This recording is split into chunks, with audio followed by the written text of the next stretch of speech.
नमस्कार प्यारे बच्चों। मेरे YouTube चैनल सबल एजुकेशन में आप सबका बहुत बहुत स्वागत है।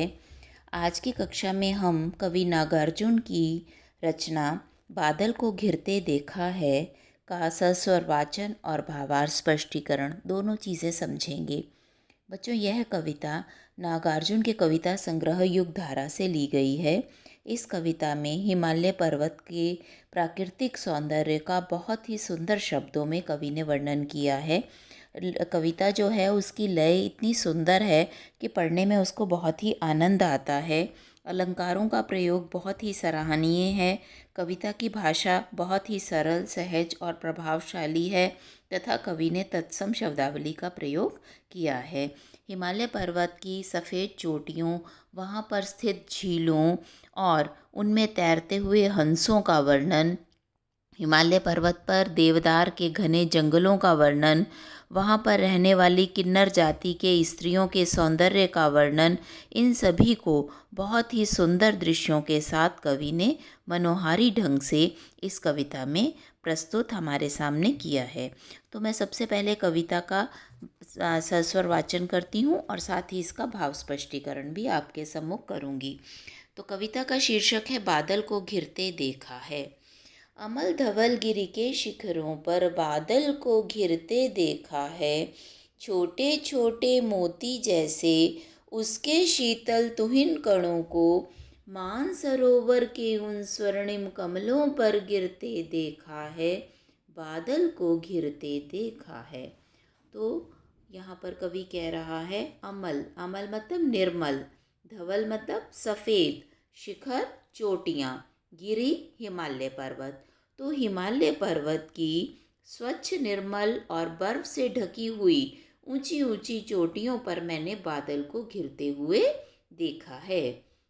छोटे छोटे मोती जैसे उसके शीतल तुहिन कणों को, बेटा तुहिन ओस को कहते हैं, शीतल मतलब ठंडे, तो उससे जो छोटी छोटी वर्षा रूप में ओस की बूंदें बरस रही हैं, उन ओस की बूंदों को मैंने मानसरोवर में खिले हुए स्वर्णिम कमल, सोने जैसे रंगों वाले कमलों के ऊपर गिरते हुए देखा है। मैंने बादल को घिरते हुए देखा है। तो यहाँ हिमालय की चोटियों पर घिरे हुए बादलों का, उन सुंदर चोटियों का, मानसरोवर में खिले हुए सोने के रंग जैसे कमलों का कवि ने वर्णन किया है। अगला पैराग्राफ है, तुंग हिमालय के कंधों पर छोटी बड़ी कई झीलें हैं। उनके श्यामल नील सलिल में समतल देशों से आकर पावस की उमस से आकुल तिक्त मधुर वसंतु खोजते हंसों को तिरते देखा है। बादल को घिरते देखा है। बच्चों, यहाँ तुंग मतलब ऊंचा। हिमालय पर्वत कैसा है? बहुत ही ऊंचा है। और उसके कंधों पर क्या है? छोटी बड़ी कई झीलें हैं। तो हिमालय की ऊंची ऊंची चोटियों में जो समतल भूमि है, वहाँ पर कई छोटी बड़ी झीलें हैं। उनके श्यामल नील सलिल में समतल देशों से आ आकर, झीलों का रंग कैसा है? जल का। सलिल मतलब जल। जल का रंग कैसा है? बिल्कुल नीला और स्वच्छ है। उनमें समतल क्षेत्रों का अर्थ है मैदानी देशों से।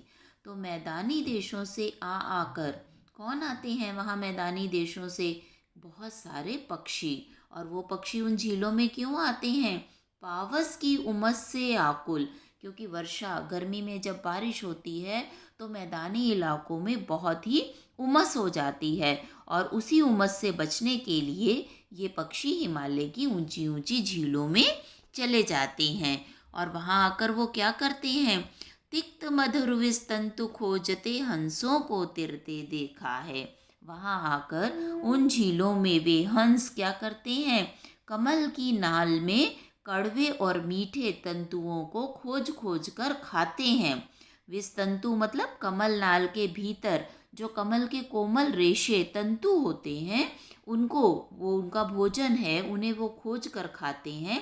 तो ऐसे हंसों को जो समतल देशों से गर्मी की उमस से घबरा कर ऊंची ऊंची झीलों के पानी में आ गए हैं, उनको मैंने तैरते हुए, तिरते देखा है, तैरते हुए देखा है। मैंने बादल को घिरते हुए देखा है। ऋतु वसंत का सुप्रभात था, मंद मंद था अनिल बह रहा। बालारुण की मृदु किरणें थी, अगल बगल स्वर्णिम शिखर थे।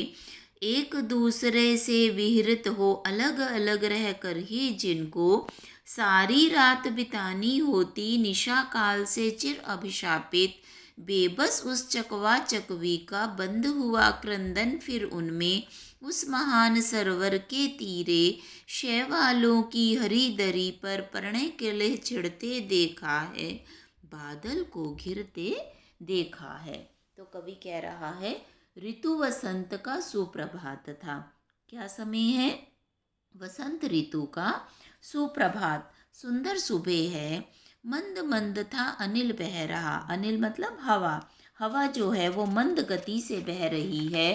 बालारुण की मृदु किरणें थी, बालारुण मतलब सुबह के समय की, जो बाल अरुण है, सुबह निकला हुआ अभी सूर्य है, उसकी मृदु किरणें हैं। अगल बगल स्वर्णिम शिखर थे, आसपास क्या है? बर्फ से ढके हुए ऊंचे ऊंचे पहाड़ हैं। एक दूसरे से विहरित हो अलग अलग रह कर ही जिनको सारी रात बितानी होती। यहाँ पर बच्चों कवि ने चकवा और चकवी पक्षी का वर्णन किया है। ऐसा माना जाता है कि चकवा और चकवी जो हैं वो रात होते ही एक दूसरे से अलग हो जाते हैं, उन्हें इस तरह का अभिशाप प्राप्त है। इसीलिए कवि ने कहा है निशा काल से चिर अभिशापित, जिनको बहुत समय से अभिशाप मिला हुआ है कि रात होते ही वो दोनों अलग अलग हो जाते हैं और पूरी रात एक दूसरे के विरह में वो व्याकुल रहते हैं, एक दूसरे के विरह में वो चीखते चिल्लाते रहते हैं। लेकिन सुबह जब बालारुण निकलता है तो क्या होता है? वो दोनों फिर आपस में मिल जाते हैं और उसी समय क्या होता है? उनका वो क्रंदन जो है, उनका रोना, उनकी व्याकुलता बंद हो जाती है और वे दोनों क्या करते हैं? उस महान सरोवर के तीरे शैवालों की हरी दरी पर, जो सरोवर के किनारे हरी हरी घास उगी पड़ी है, उस दरी पर प्रणय कलह छिड़ते देखा है। एक दूसरे से क्या करते हैं? छेड़छाड़ और प्यार भरी क्रीड़ाएं करते हैं। ऐसे ये सब विशेषण किसके यहाँ प्रस्तुत किए हैं? हिमालय पर्वत के। तो ऐसे हिमालय पर्वत के में स्थित मानसरोवर के किनारे वसंत ऋतु का कवि ने बड़ा ही स्वाभाविक वर्णन किया है और चकवा चकवी के बारे में बताया है कि वो किस तरह रात को अलग हो जाते हैं और सुबह फिर मिलकर उस मानसरोवर के किनारे बिछी हुई हरी घास पर एक दूसरे से प्यार भरी क्रीड़ाएं करते हैं। ऐसे पर्वत पर मैंने बादल को घिरते हुए देखा है। अगली पंक्तियां हैं, दुर्गम बर्फानी घाटी में शत सहस्त्र फुट ऊंचाई पर अलख नाभि से उठने वाले निज के ही उन्मादक परिमल के पीछे धावित हो होकर तरुल तरुण कस्तूरी मृग को अपने पर चिढ़ते देखा है, बादल को घिरते देखा है। तो कवि कह रहा है हिमालय पर्वत में सैकड़ों हजारों फुट की ऊंचाई पर गहरी और दुर्गम बर्फीली घाटियों में अनेक प्रकार के फूल खिलते हैं और उनकी सुगंध सब तरफ छाई रहती है। चारों तरफ का वातावरण सुगंधमय रहता है और ऐसा हिरन, मृग मतलब हिरन, जिसके पास कस्तूरी की सुगंध होती है और वह ये नहीं समझ पाता कि उसको यह सुगंध कहाँ से आ रही है, इसलिए वह इस नशीली सुगंध के पीछे पीछे दौड़ता रहता है, बड़ा बेचैन सा रहता है। वह यह नहीं समझ पाता कि उसको यह सुगंध अपने ही शरीर में आ रही है और भागते भागते वो क्या हो जाता है? चिढ़ जाता है। तो कवि कह रहा है कि मैंने इस सारे घटनाक्रम को अपनी आँखों से देखा है। मैंने ऐसे हिमालय पर्वत पर बादल को घिरते हुए देखा है जहाँ फूलों की खुशबू चारों तरफ फैली हुई है और वह हिरन जिसके पास कस्तूरी है, अपनी कस्तूरी की उन्मादकता से वह परेशान होकर उस सुगंध को ढूंढता हुआ चारों तरफ भागा जा रहा है। ऐसे कस्तूरी मृग को मैंने अपने ऊपर ही चिढ़ते हुए देखा है, मैंने बादल को घिरते हुए देखा है। अगली पंक्तियों में कवि कह रहा है, कहाँ गया धनपति कुबेर, वह कहाँ गई उसकी वह अलका। नहीं ठिकाना कालिदास के व्योम प्रवाही गंगा जल का। ढूंढा बहुत परंतु लगा क्या, मेघदूत का पता कहीं पर। कौन बताए वह छाया में, बरस पड़ा होगा न यहीं पर। जाने दो वह कवि कल्पित था, मैंने तो भीषण जाड़ों में नभ चुंबी कैलाश शीर्ष पर। महामेघ को झंझानिल से गरज गरज भिड़ते देखा है, बादल को घिरते देखा है। तो इन पंक्तियों में कवि जो है वो कालिदास के मेघदूत का वर्णन कर रहा है। महाकवि कालिदास संस्कृत के एक विद्वान महान नाटककार और कवि हुए हैं, जिनका प्रसिद्ध महाकाव्य है मेघदूत। तो यहाँ पर मेघदूत का ही जो प्रसंग है वो कवि प्रकट कर रहा है। कह रहा है, कहाँ गया धनपति कुबेर, वह धन का देवता कुबेर जिसकी अलका नगरी हिमालय में स्थित थी, वह कहाँ खो गई। कहाँ गई उसकी वह अलका, और उसकी अलका नगरी भी यहाँ कहीं दिखाई नहीं देती। नहीं ठिकाना कालिदास के व्योम प्रवाही गंगा जल का। कालिदास ने जिस गंगा जल का, आकाश गंगा का वर्णन यहाँ किया है, वह भी कहीं दिखाई नहीं देती। ढूंढा बहुत परंतु लगा क्या, मेघदूत का पता कहीं पर।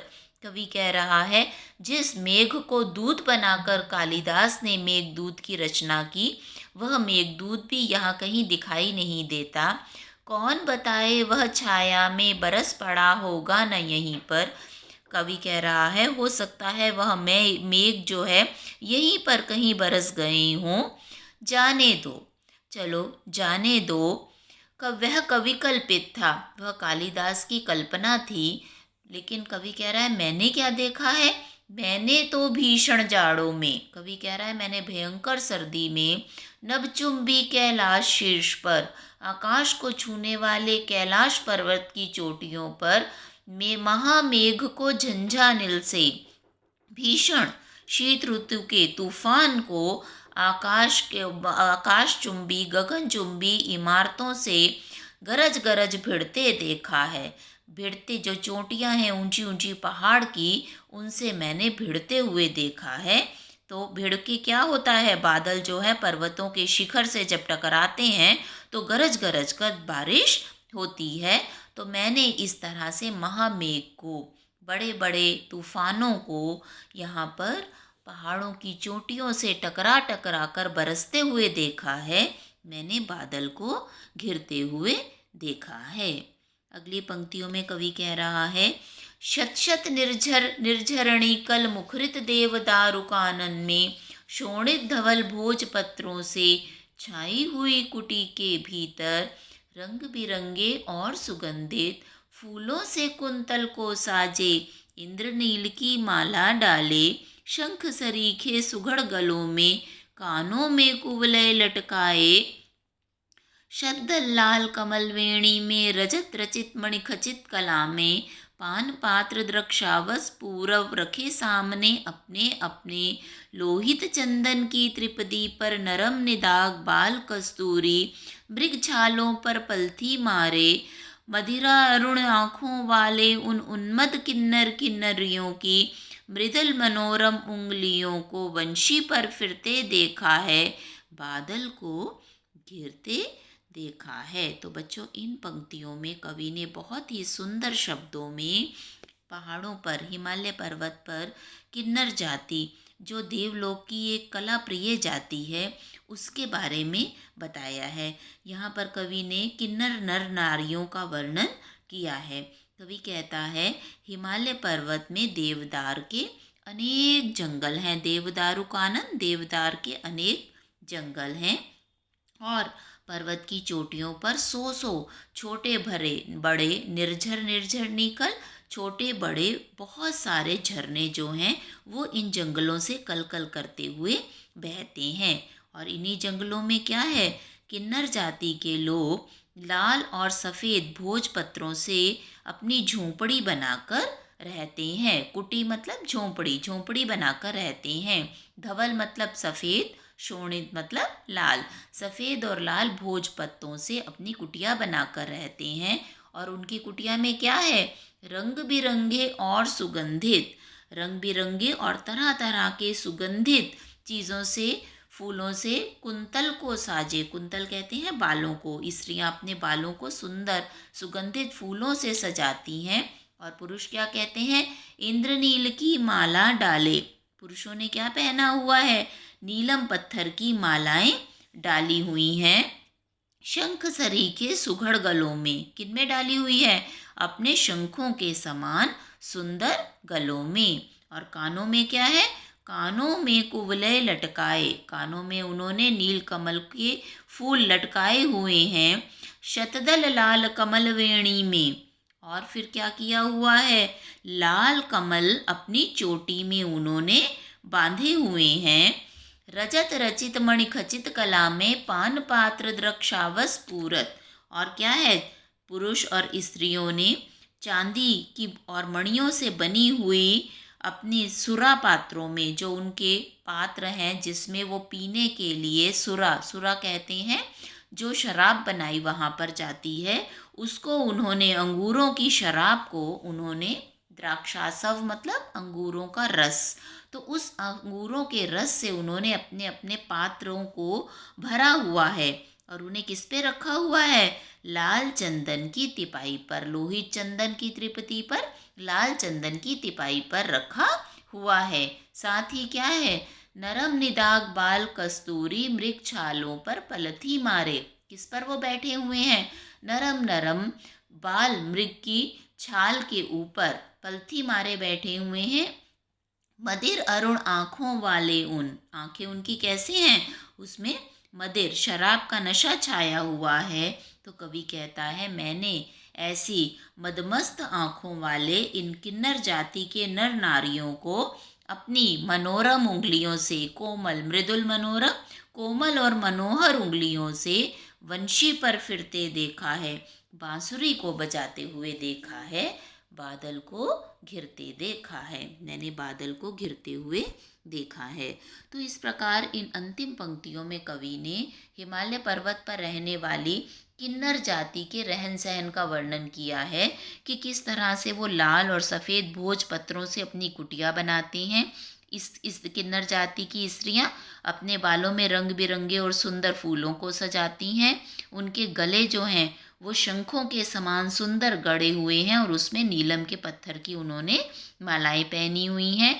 कानों में नील कमल लटकाए हुए हैं, लाल कमल अपनी चोटी में बांधे हुए हैं। और दूसरी ओर जो किन्नर जाति के पुरुष हैं, उन्होंने चांदी और मणियों द्वारा बने हुए सुरा पात्रों में अंगूरों की शराब को डाला हुआ है और वो पात्र लाल चंदन की तिपाई पर रखे हुए हैं। वे बाल कस्तूरी मृग की मुलायम और गर्म छाल पर पालथी मारकर बैठे हुए हैं। उनकी आंखों में शराब का नशा है।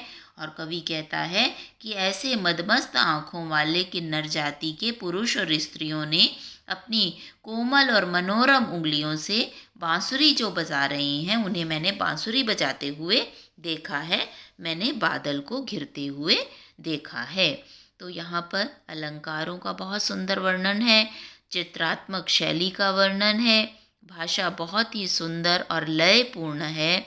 तो कवि ने इस पूरी कविता में हिमालय पर्वत का बहुत ही सुंदर प्राकृतिक चित्रण किया है। बच्चों, आशा है आपको इस कविता का भावार्थ समझ में आ गया होगा। अगर फिर भी आपका कोई प्रश्न है तो आप उसे कमेंट बॉक्स में ज़रूर लिखिए। मैं आपकी शंका का समाधान करने की पूरी कोशिश करूँगी।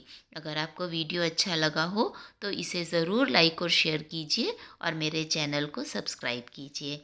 अगले वीडियो में मैं आपको इस कविता के MCQs समझाऊँगी। धन्यवाद।